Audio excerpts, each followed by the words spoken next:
بسم اللہ الرحمن الرحیم۔ السلام علیکم۔ ایک فقیر بہت مفلس اور کنگال تھا۔ اس کی دعا رب تعالیٰ سے یہی تھی کہ تو نے مجھے بغیر مشقت کے پیدا کیا ہے، اس طرح بغیر مشقت کے مجھے روزی بھی دے۔ وہ مسلسل یہی مانگا کرتا تھا۔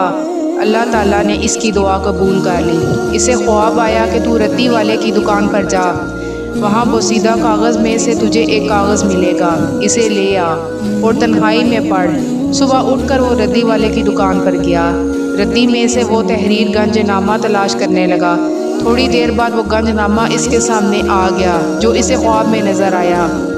اس نے وہ کاغذ دکاندار سے لیا، تنہائی میں اس کو پڑھا۔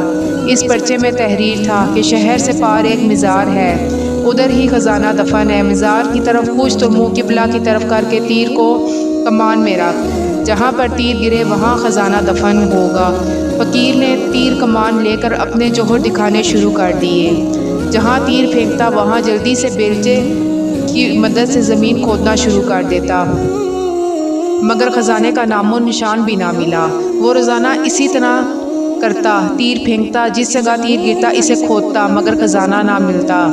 فقیر کے اس پروگرام کا بادشاہ وقت کو پتہ چلا۔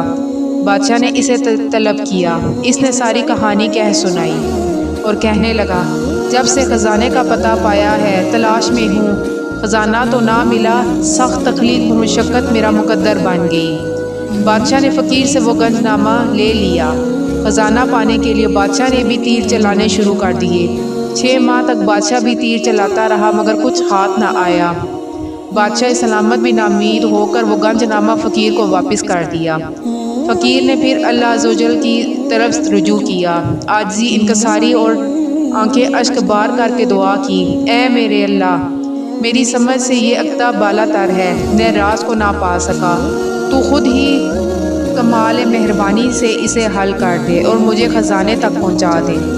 جب وہ عاجز ہو کر بارگاہ الہی میں سچے دل سے گر پڑا تو آواز آئی، میں نے تجھے تیر کو کمان میں رکھنے کو کہا تھا، تجھے